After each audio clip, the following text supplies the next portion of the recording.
All right, good morning, everybody. Good morning. At moments like this in the Forest Preserve, we begin with our land acknowledgement. The Forest Preserves of Cook County acknowledges that we are on the ancestral homelands of the Council of Three Fires, the Ojibwa, Ottawa, and Potawatomi tribes, and a place of trade with many other tribes, including Ho-Chunk, Miami, Menominee, Sauk, and Mishwaukee. As a land management agency, we acknowledge that we have played a role in shaping the histories of local Native Americans by acquiring this land. We must also recognize, share, and celebrate the history of local Native Americans and their immemorial ties to the land.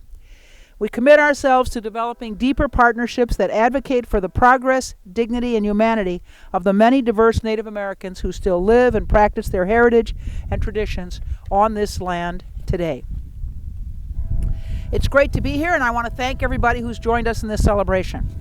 I particularly want to acknowledge Michelle Parker, who's Executive Director and Vice President of Audubon Great Lakes, Lauren Wobig, a Commissioner with the Great Lakes Commission and Director of the Office of Water Resources in the Illinois Department of Natural Resources, Olga Batista, who is Executive Director of the Southeast Environmental Task Force, Jordan Henderson, from Congresswoman Robin Kelly's office, John Haroff from Alderman Susan Sadlowski Garza's office, Dean Fisher, the chair of Audubon Great Lakes Board of Advisors.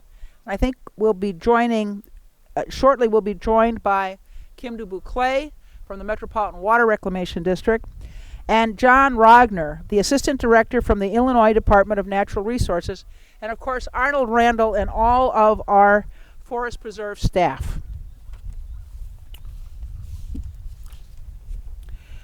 I've been a Southsider since my college days, and I always enjoy coming to an event to celebrate a new program or amenity on the south side of Cook County.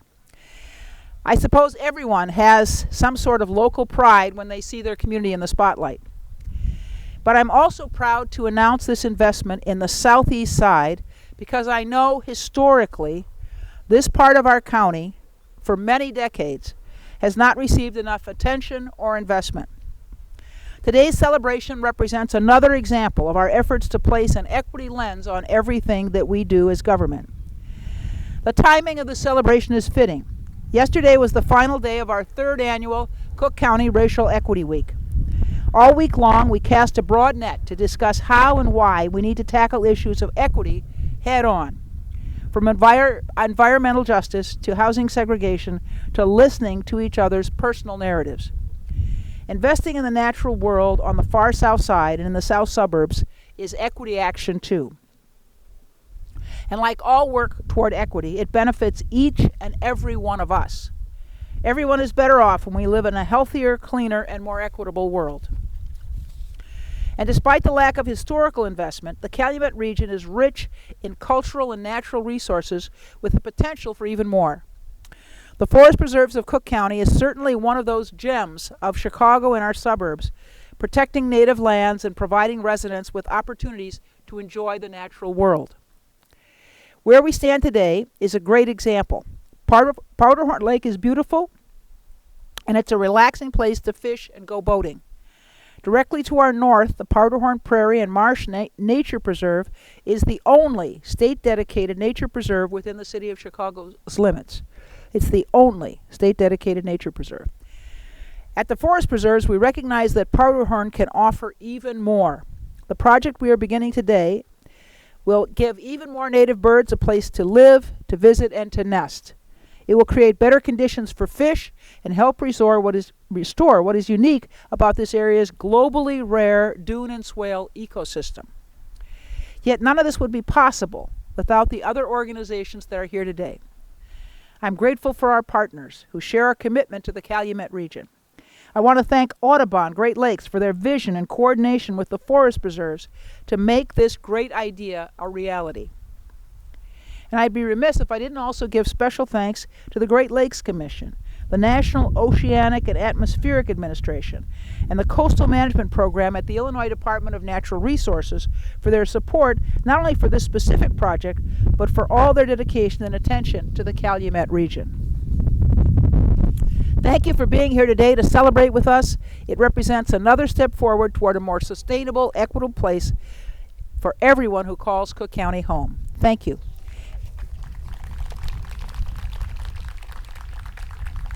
And now I'd like to ask Michelle Parker, Executive Director and Vice President of Audubon Great Lakes, to come forward. All right, Michelle. Thank you, Tony. Can everybody hear me? Good morning. I'm Michelle Parker. I'm the Executive Director of Audubon Great Lakes, which is a regional office of the National Audubon Society.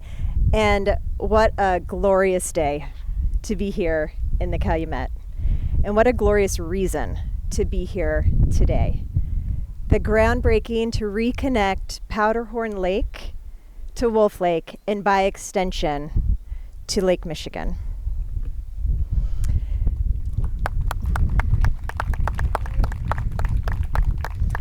So now for a few people, nature might not be what jumps to mind when they think of the Calumet. And yet this region is one of the most biologically rich wetlands complexes in the country. Nearly 100 species of birds live here. And that's despite decades, a long history of environmental abuse inflicted on the people who live here, the wildlife who lives here, and the landscape itself. And despite those years of that environmental abuse, this is one of the most biologically rich wetland complexes in the country. And this is why, for me, the Calumet is a story of resilience and survival and hope. So Audubon is a science-based organization, and we listen to the birds. And the birds are telling us that all is not well and the situation is urgent. Across the country, we've lost about 25% of our bird population in the last 50 years. That means there are billions less birds with us today than there were in the 70s.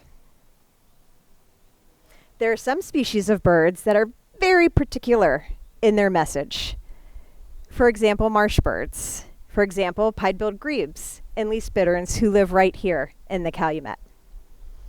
Those birds tell us when their habitat conditions decline and when their water conditions decline with their absence. And indeed, we are seeing fewer of those birds here in the Calumet. Their absence tells us that all is not well. However, as I said, this is a story of hope. Audubon Great Lakes has done projects like this here in the Calumet and elsewhere. And where we've done this kind of work, water management, habitat restoration, the birds are coming back.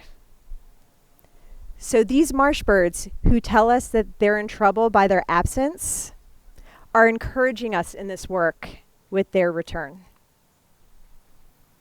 Now, this project here at Powderhorn is part of a massive, ambitious plan that Audubon Great Lakes has for the Great Lakes Basin. We will improve, restore 300,000 acres of priority coastal wetlands throughout the Great Lakes region within 10 years. We've already gotten started. We're already seeing results. We're seeing those birds start to come back. 15,000 of those acres are right here in the Calumet. And as I said, we've done projects like this elsewhere in the Calumet, and the birds are telling us it works. While we're seeing marsh bird populations decline almost everywhere, where we're doing this work, we're seeing the populations grow. Now, we are not doing this work alone, hardly. This is a massive, urgent challenge. and it is quite literally all wings on deck for this one. So everywhere we work, there are multitudes of partners, organizations, agencies, community members, volunteers like Walter, who blended into this crowd somewhere. There he is, Walter. We have journalists, we have scientists, we have I could go on. There are multitudes of people who show up towards this future vision of hope. For this project in particular, here at Powderhorn, there have been so many people chipping into this. This has been a huge group effort. We've had community members, such as Olga, who's here with the Southeast Environmental Task Force, who have been so generous with their time, their energy, their wisdom, their guidance to ensure that this project benefits the communities and the people who live here, not just the birds.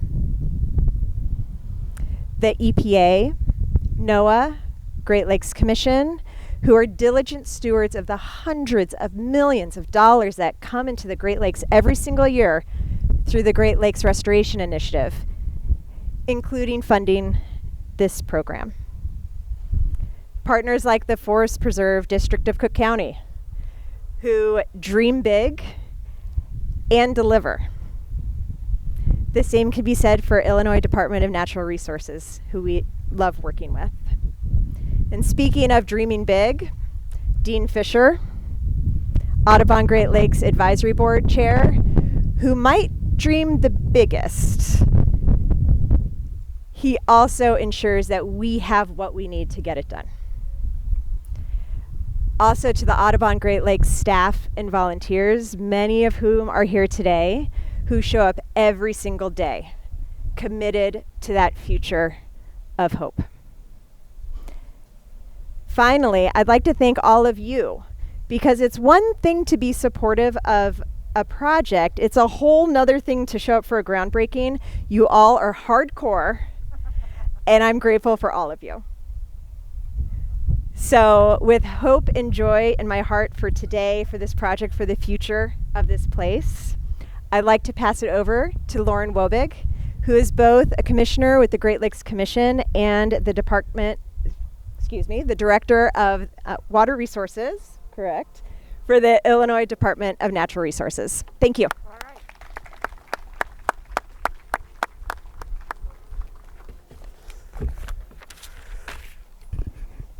Well, good morning, everybody. Good morning.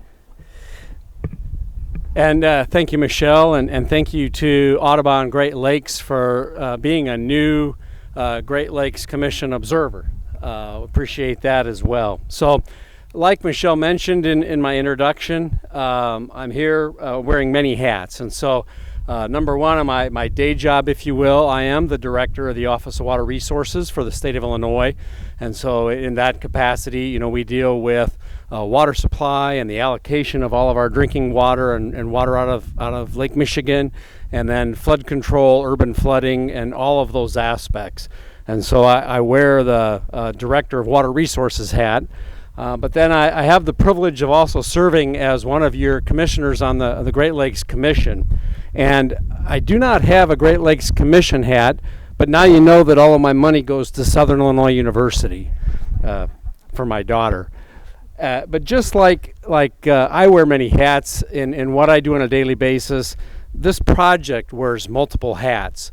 And especially as we were talking about, diversity, equity, and inclusion, this project represents a great deal of inclusion, right? So it not only is it creating habitat for fish and birds and other plants and all that it can be as a pristine kind of environment, but it's also not only allowing the flow of fish and those species to come into Powderhorn Lake, it's allowing stormwater and urban flooding to drain back away from the region. So the project's providing that habitat improvement.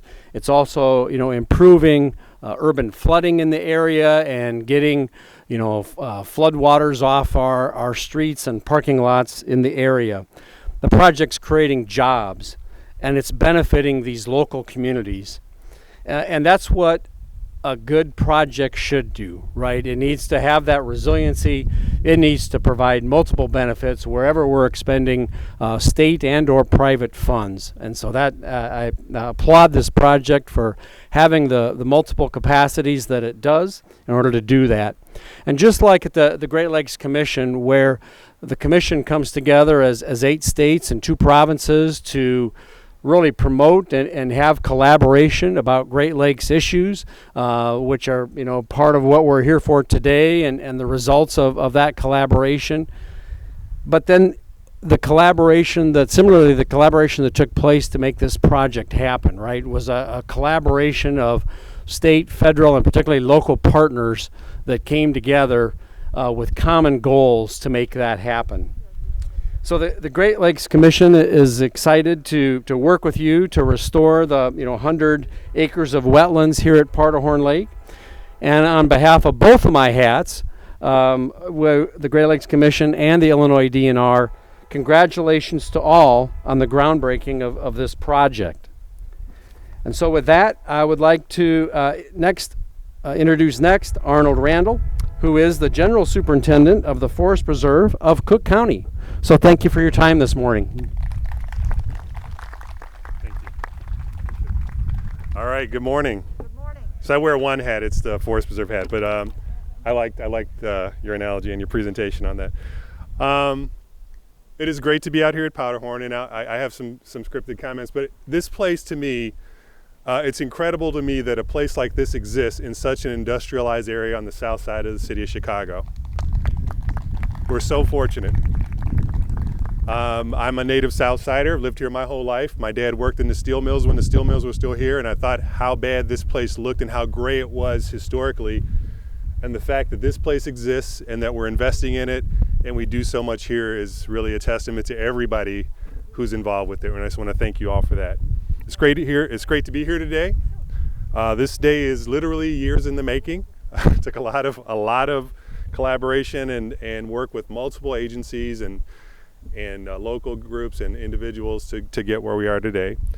The Powderhorn Lake Preserve is a special place, as we all know. More than a decade ago, 130 acres of this site was designated a nature preserve by the state of Illinois, which is the highest protection provided for high quality natural areas in the state. So that's a big deal, especially right here in the city. Powderhorn was designated in large part due to its rare dune-and-swale landscape that is a remnant from a millennia ago when the retreating lakeshore left sandy ridges and a unique set of wetlands and woodland habitats. The preserve is home to more than 250 types of plants, from black oaks to elderberry to prickly pear cactus. That's quite a combination.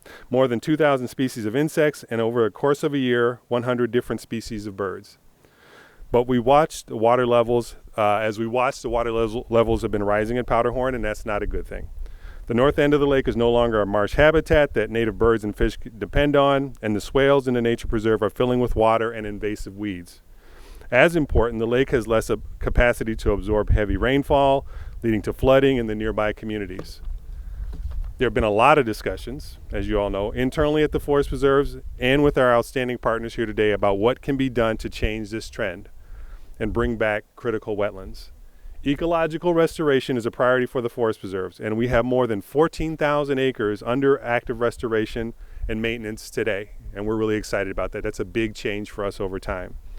For this project, we will artificially recreate the seasonal rhythms from before a century of urban and industrial development fundamentally altered the natural conditions of the Calumet region. When complete, these water control structures will allow us to lower the water level by 2 feet and monitor conditions to keep the wetlands drier in the fall and winter and wetter in the spring rains. That's going to allow native plants to return to the areas that today are underwater year-round. It's going to allow more fish to move back and forth between Powderhorn and Wolf Lakes. That's pretty cool. All you anglers out there, I'm sure, are ecstatic about that. And restore natural fisheries into the marsh. It's going to become even more of a robust attraction for local and migrating birds who feed, nest, and live in these types of wetlands.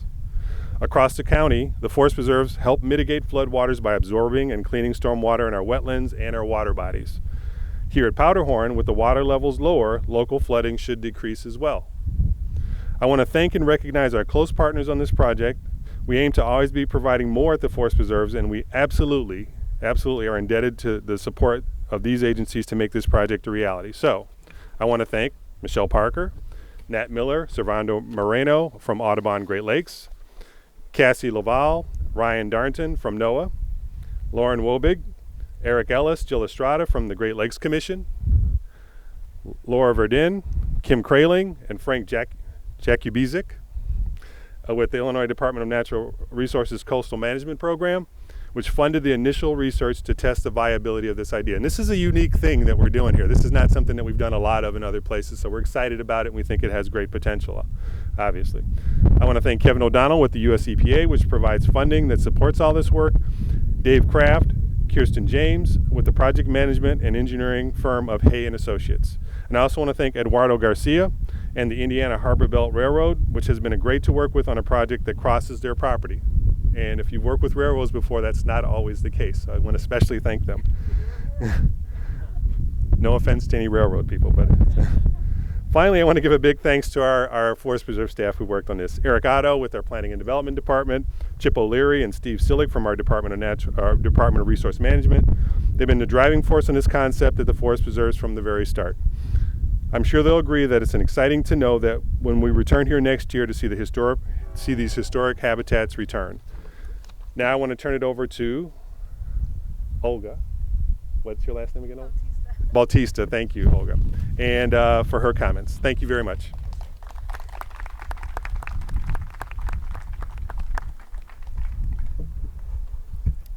Good morning. Good morning. My name is Olga Bautista. I'm the Executive Director of the Southeast Environmental Task Force. And today I'm wearing my cute hat. But I also wear different hats as the Executive Director at the task force, and I also partner with the Alliance for the Great Lakes. And I have been dedicating my life to fight for the health and the well-being of the people in my community. I'm honored to take part in today's event, especially a restoration project that could bring really great benefits to my community. For decades, the industrial corridor near the Calumet River has created conditions that have negatively impacted the health of our residents, as well as the vitality of the beautiful natural space that surrounds us. I think it's fair to say that due to a number of well-documented struggles we have had to directly take on across all our nearby neighborhoods against polluting industries like General Iron, the large metal shredding facility that was proposed to be relocated to the southeast side, which took a hunger strike among other historic actions to put those plans on hold, as well as the piles of harmful pet coke that for years towered over us. Many people outside this community only see this area around the Calumet River as a sacrificial zone for industries to dump on. They don't see the incredible natural areas that we are immensely lucky to have in our backyards. That is one of the main reasons why myself, along with the rest of the Southeast Environmental Task Force, fully support this plan to restore more than 100 acres of wetlands here and ensuring the future wildlife and plant life in this region will be healthy. What this project will also do is help prevent floods and other disasters that have become all too common as a result of the global climate crisis. Across the Midwest, lakes and rivers have seen unprecedented erosion that has put nearby communities in precarious situations. And this project could go a very long way in demonstrating the type of leadership that is needed to mitigate some of the worst effects of climate change. The other impact that I could see come out of this restoration is something I alluded to earlier. It's the health and the wellness of this entire community.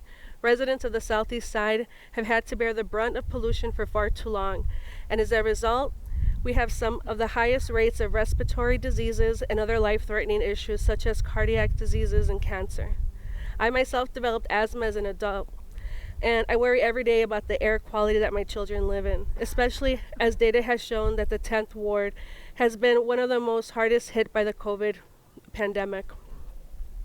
Putting an emphasis and prioritizing the sustainability of our natural areas especially an environmental justice community, environmental justice victory in a community like ours.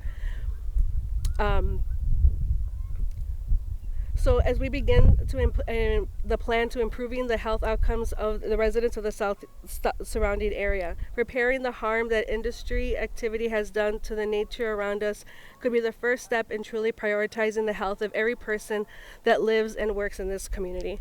Thank you so much. And next, we have MWRD Commissioner Kim Dubuque.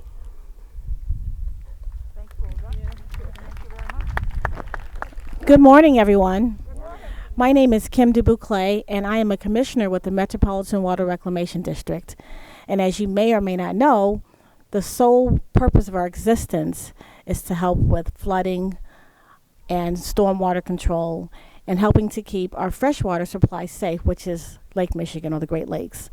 I actually grew up on the southeast side, and my home flooded nearly every time it rained.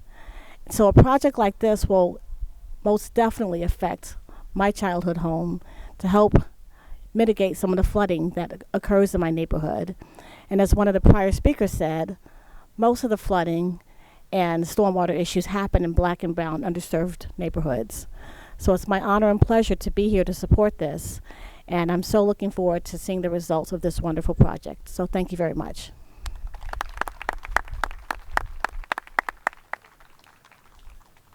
All right, I think we're going to throw some dirt. If everybody could come over here.